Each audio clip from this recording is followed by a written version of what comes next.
Here we go.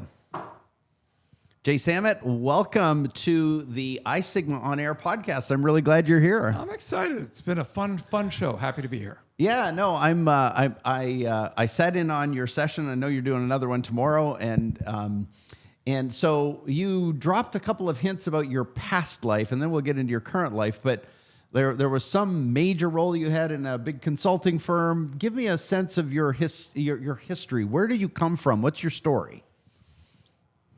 I was shooting in the woods, and up came some bubbling crude. No, I was in the first couple dozen people on this thing called the internet back in '78. Yep. And the world came to where I was. That's the short version.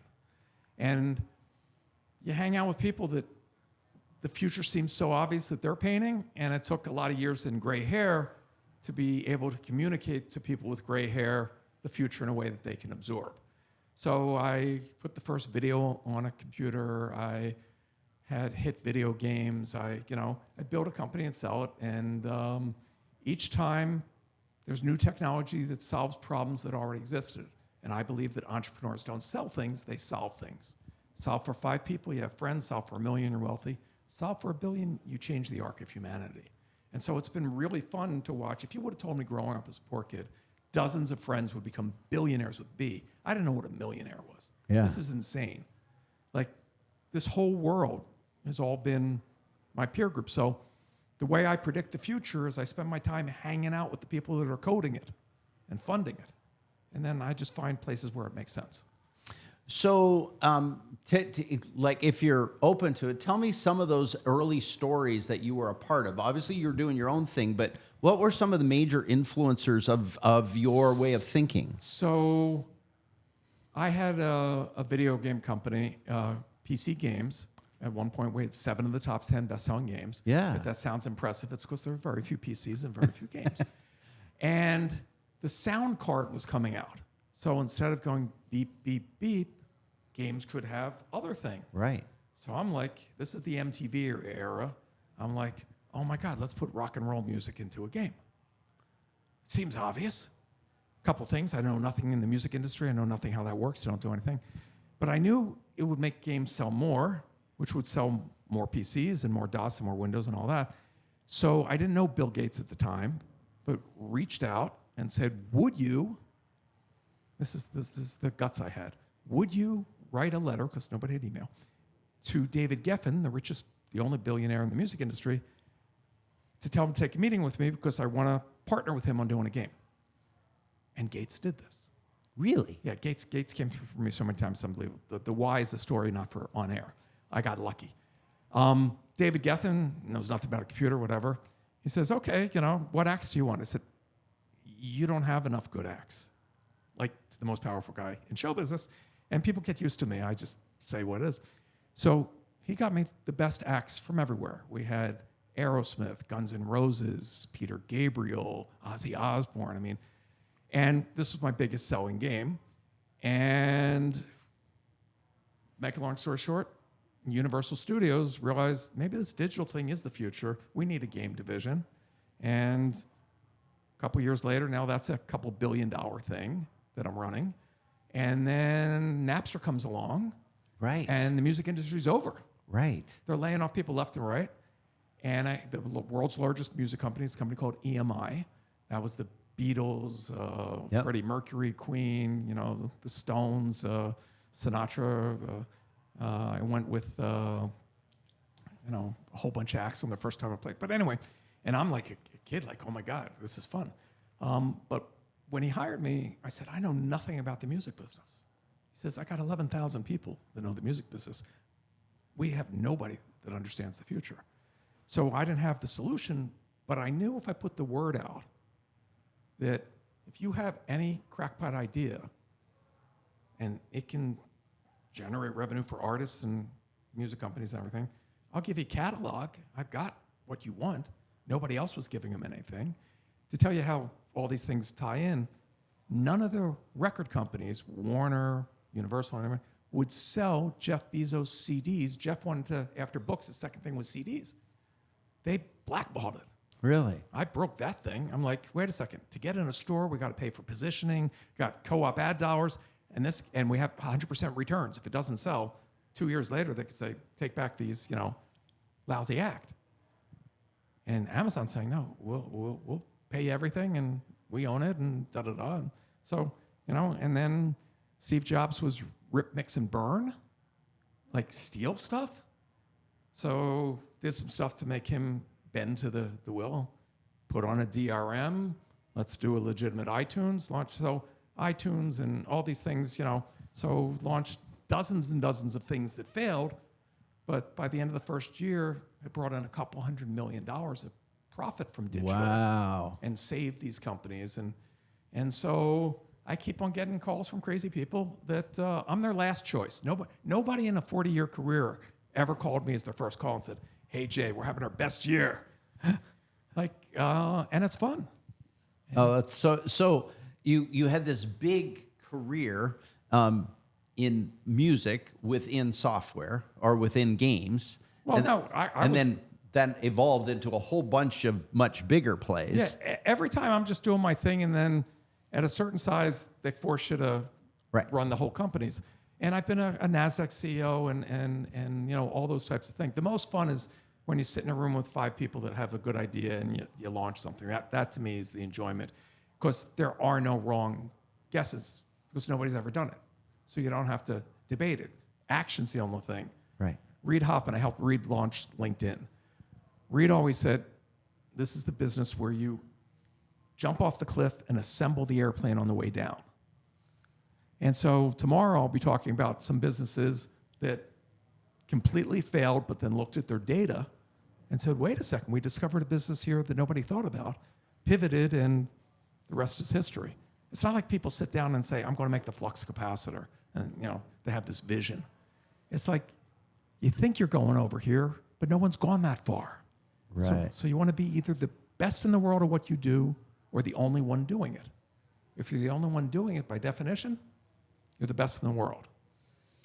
So obviously you're here as a speaker, but in order to get this insight, you've got to be in the room with a lot of people, having a lot of conversations. Where and how, when you're having these conversations, are you helping them sort of refine ideas? What's? I'm the dumbest person in the room, and everybody should strive for that. It took me, because I'm not an engineer. Yeah. Nobody has to be an engineer anymore. AI can do that. But what I realized my secret sauce was, I can connect dots in ways that other people can't. I'm dyslexic, so it turned out to be a strength, not a weakness. And I seem to have mastered finally how to explain the future to people that are very comfortable in the past. Early, when I was late 20s or something, I had a solution for one of the big cola companies. It would change their whole business, make them a ton of money. Fly to Armonk, New York, go a top elevator, go into the top floor, and I'm going past desk after desk of assistants that have IBM Selectrics, typewriters. Yeah. I knew this was going to be a very short and painful meeting, because nobody there did email. Nobody, bosses were still dictating. There was a time in my career where bosses dictated emails. I mean, the insanity of what we did. I was running one multinational, and they didn't want to upgrade their email. Original email, very great. I can write something in written, and you can read it at your end. Right. Way better than anything existed. But you couldn't attach anything. So this company was way behind, didn't want to spend the money, and it was one of the music companies. So I would send emails all day long to the chairman. Oh my God, this is the best album that we've had. Give a listen, and like, it's attached. There's no attachment. You got to see this new album cover. I think they're going to ban this album cover. She's showing too much. Yeah. Making the point, frustrating them, but making the point how better the business would work if you could do those things. Yeah. Interesting. So you ask a lot of questions. You see the future. So I'll finish the story. Yeah. So I don't want a plane. I don't want a $500 million boat. I don't want complications. My kids are great. So after a certain stage, I said, I figured out the pattern of how to do this, how to build a high-tech company. So why don't I start teaching at the largest engineering college, USC? And I had students in one semester that did $200 million, not in play money, they made $200 million, and the university gets nice endowments from students that make a lot of money. Right. And then I said, that isn't fair to just, do it. So I wrote a book just thinking it would be a small nerd book. And today my first book's in like 12 or 14 languages. I've heard from readers in 140 countries.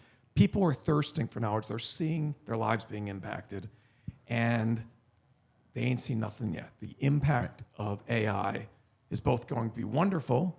Nobody will get cancer, but what good is living forever if you can't feed yourself? Yeah. So we are in a massive, the start of what appears to be, and we've been in it for a long time, but it feels like the tsunami of it.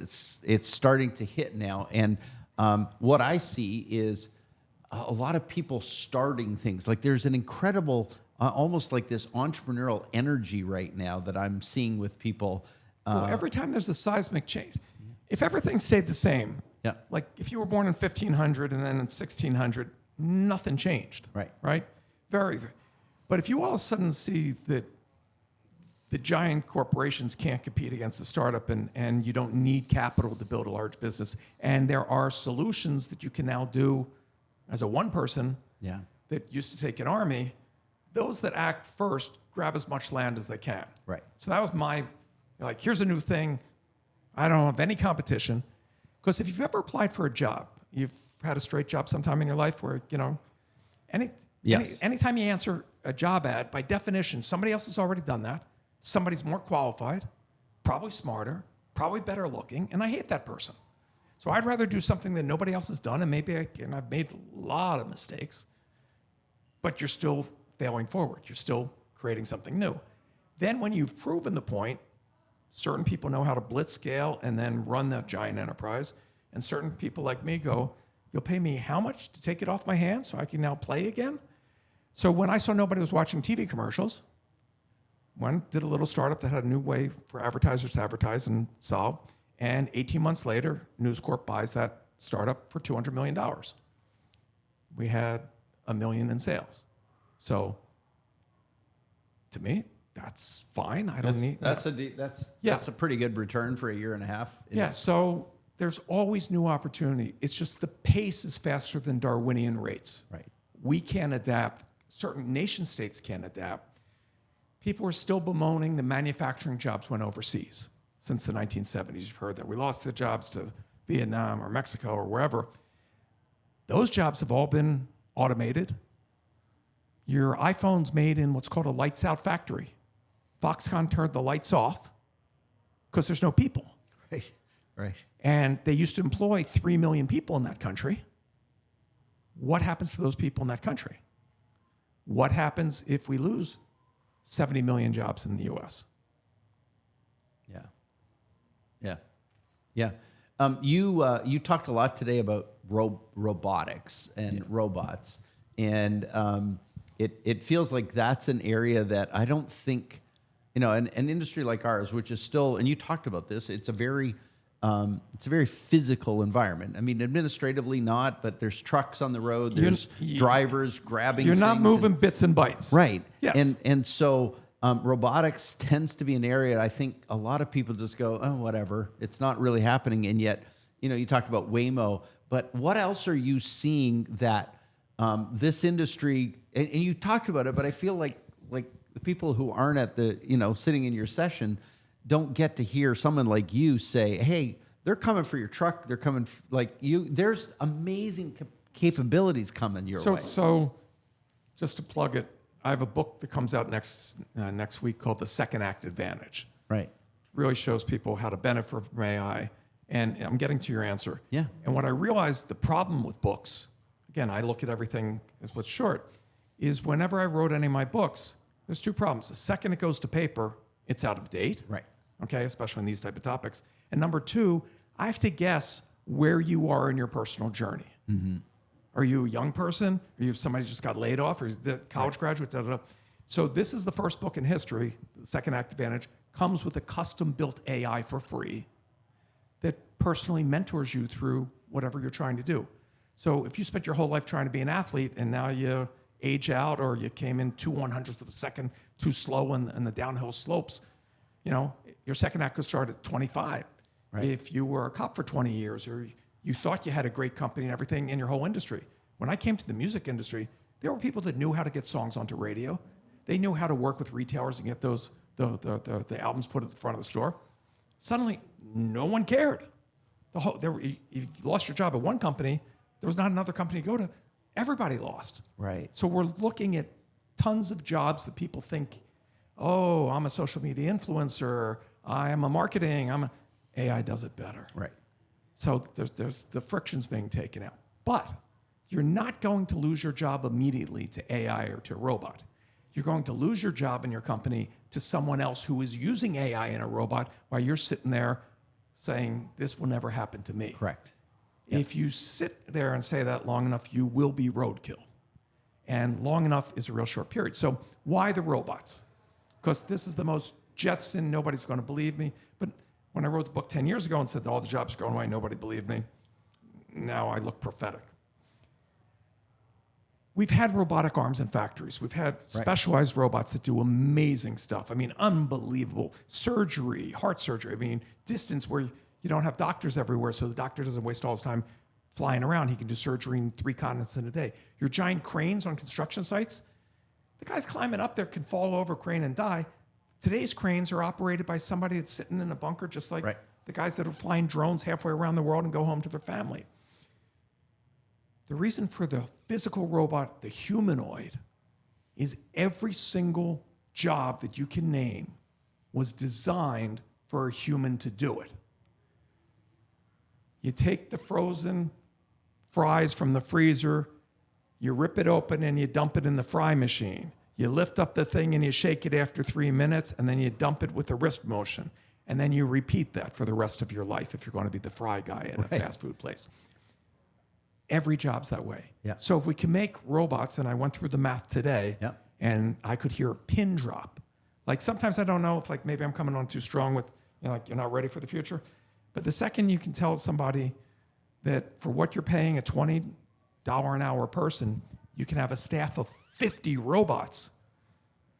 Even if it's you're going to go to Home Depot this weekend, you're going to put up a cinder block wall in the backyard, have the robot do the lifting. And what you're going to see is somebody else already thought of that. And so you want the cinder block program robot, and you'll pay, you know, instead of, you know, $30 for the day, you'll pay for $40 for that.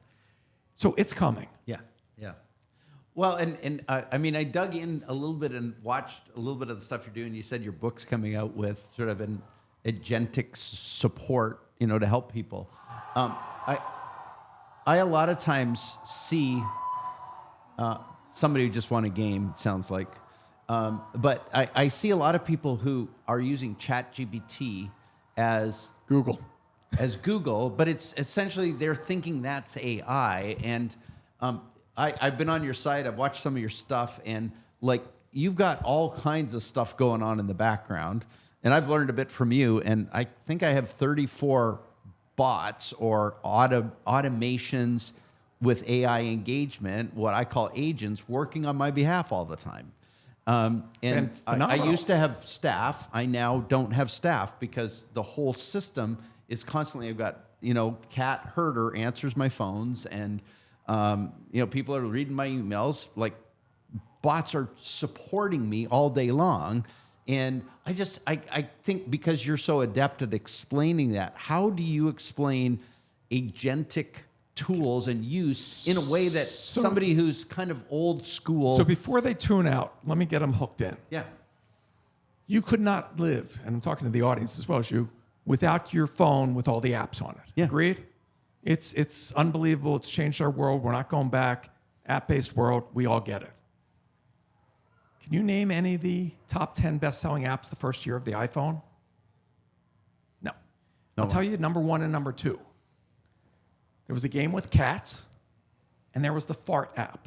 Oh, right. Yes. There were 12 farts, and you could listen to 12 farts. Now, I say that of how stupid it is, Yep. but somebody and their kids in the next generation never have to work again because they just did something silly.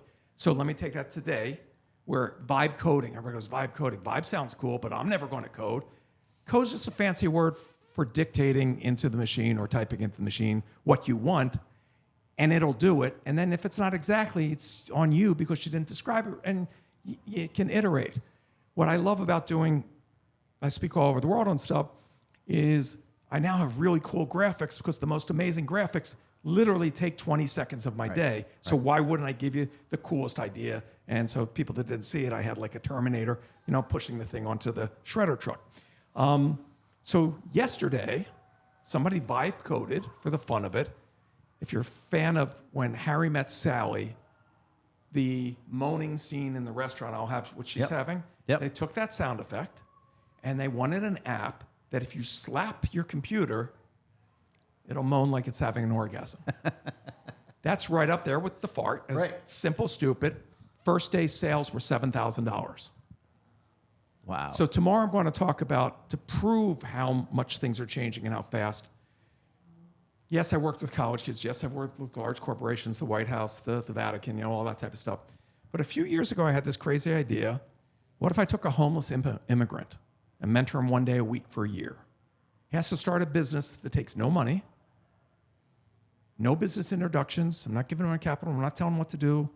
He's just got to figure it out. But once a week, he's sitting with me and I'm, shooting down what makes sense and getting him to think broader. The book is called Future-Proofing You because if it works, he's future-proof. Right. Spoiler alert, if you're in the middle of the book, cover your ears. He goes from homeless to self-made millionaire in 11 months. And it amazed me. Not that I didn't think it was possible, but something happened to his business in the middle of the year that was unanticipated, not his fault. I would have just thrown in the towel and started a new business. I said, and I'm saying to myself before our weekly meeting, well, I guess a book about a guy makes $500,000 is still a good book, But and he comes in. I said, I read the headlines of what's going on. He goes, yeah. So here's what I did. And it was boom, boom, boom, boom, boom, boom, boom, boom. He didn't miss a week of revenue. I'd created Frankenstein. He was unstoppable. He could fly to Europe without a plane. It was amazing. And this was somebody that was raised and told, you're nothing. Right. You can't make it. And tomorrow I'm going to talk about the psychological principles. I can tell your audience if they want to know today of how I switched that in him, because there's a psychological principle called the Pygmalion effect, if you remember Greek mythology. So a professor goes to school, tests all the elementary school kids, and looks at the stuff and tells his teachers, these 7 kids out of the whole school will be the super learners, super achievers this year. At the end of the year, they test all the kids, and guess what? These 7 kids outperform everybody. Professor kind of lied, though. Yes, he tested the kids at the beginning, but he never looked at those test results. He picked 7 names out of a hat. But if you tell people they're special and you treat them special, they become special. Yeah. So I told this young man, Vin, that I had interviewed 200 candidates, and he was the only one with all the attributes to be a self-made millionaire. He didn't believe me, but he had nothing else going on, so he said he'd play along, basically, because I had him keep notes. So this guy's full of it, but, I'll lean in. First month he's making, I don't remember the number, it's been a few years, 40,000, 70,000, something like that. Could never stop him again. Now, He was a different generation. He wasn't motivated by money because he never thought he'd have any. He didn't want the house, he didn't want this. He wanted to be a DJ in clubs. That was his fantasy. But if he had money, then he'd have the freedom to spend time doing that. So a year he worked off. I said, no TV, no day. You're going to work morning, noon, and night. Human potential experiment here. Don't do. But the day it stopped, he shut down all his business and he went and pursued what he wanted until all that money ran out, and then he started another business. Wow, good for him. That's so cool. That's so cool. So, and the new book is about doing that for all the people that are going to lose their jobs. yes. And we're pushing out the most educated, experienced generations, because if you make it to 60 in the US, you'll make it to 90, which means your second act of 30 years is longer than your first career. Right. So why not do something that solves a major problem for society? And make money? Or if you don't need money, why not solve a problem and start a charity? There's a great story in the book, a retired engineer, civil engineer. He's getting his oil changed. He's sitting there in some greasy old National Geographic magazine and sees these guys hanging across a flooded river on a rope to get across because during rainy season, they can't get to town, can't get to schools, can't get to hospitals. And he's like, I can build an Indiana Jones like rope bridge, right, for nothing. And he just gets it in his head, buy a plane ticket, find the place, and just do it. People were really grateful. And then he took it the next step. Started a 501c3 charity, Bridges to Prosperity, and he spent his retirement years, he's built hundreds of bridges in the third world, connecting millions of people to better lives. Wow, that's so good. So everybody can make a difference. Yes. And that's the purpose of the second act advantage, is to re-engage people, because I also feel guilt for the negative stuff that all the change that I've been a part of has done. It wasn't our intent, but there's always unintended consequences. Yeah.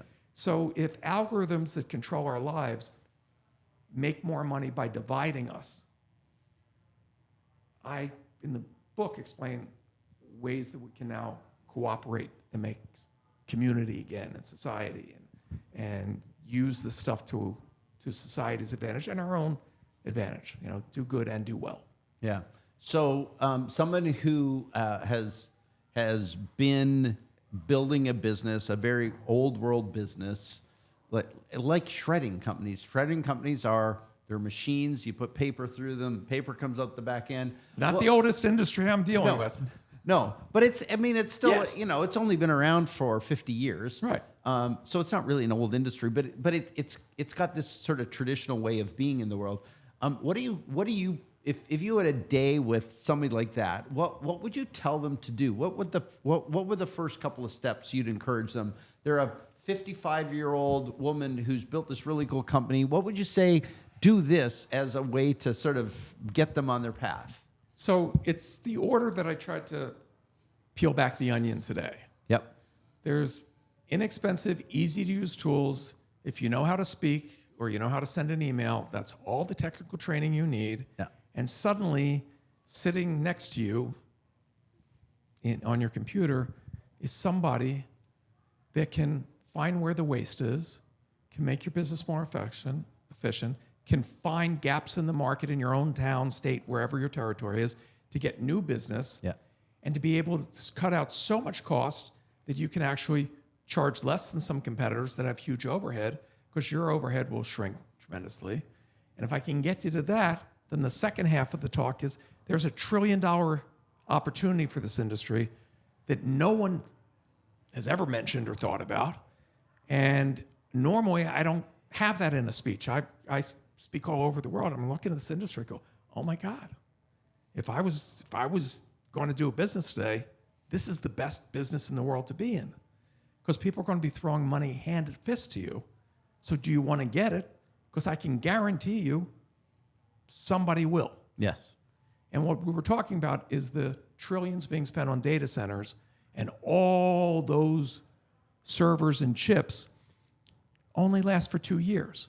Right. So imagine filling every football stadium, football field, stack high with broken equipment that has sensitive information on it, Yes. medical records and legal and nuclear codes and scientific formulas and patents and whatever. So the business isn't, can you get rid of this trash for me? I'm not talking down to anybody. I'm just the way there is a perception to, can you reduce my risk? Yeah. Can you be a custodian of these things and prove that it was handled the right way and follow HIP and follow all this? And by the way, after you've done that and I paid you 3x what I presently pay you for paper, or 10x or whatever it may be, because they got to move all that stuff out real fast because they got to keep on keeping all those AIs going. Right. But inside each one of those boxes are rare earth minerals that right now we can only get from China. And if China shuts that down, the Detroit factory stopped making cars the same day, planes stopped flying a week later, the whole thing falls down. And there's gold and there's palladium and there's all this stuff. But no adult can sit there and peel those apart and get all that. But there's your robot working for 40 cents an hour that can just, knows what gold is, knows what isn't, knows what this is, isn't afraid of radioactive things, can sort them in bins, can do all that. take one of your trucks to the smelter to give you pure gold, whatever. If Yeah. I told you that people were throwing away thousands of pounds of gold, what's gold at 5,000 an ounce or something? Right. Okay. Wouldn't you go pick it up? And when I tell you, you already have the customers Yeah. and the track record. So to that woman that owns that business, she's owned it since the 70s or 80s. They're going to trust you because you've been here. Yes. So the same thing that got you to get a better truck, take the next step. Beautiful. Beautiful. Well, you came into this environment and gave a lot of people a lot of interesting things to think about. What's the thing that you're writing books, you're helping people. What's the thing that you want to leave the planet? What do you want to be known for? What's the thing that's going to be on your tombstone? There won't be one, but seriously, as you get to a certain age, you think about you have more days behind you than ahead of you. Yeah. Did you spend your time wisely? Mm-hmm. And to me, did I make the planet better because I was here? And so at the beginning of your career, before you have a career and everything, you have idealistic things you want to do. And then you get busy. Kids got to get to school. You got to pay for college. Da, da, da.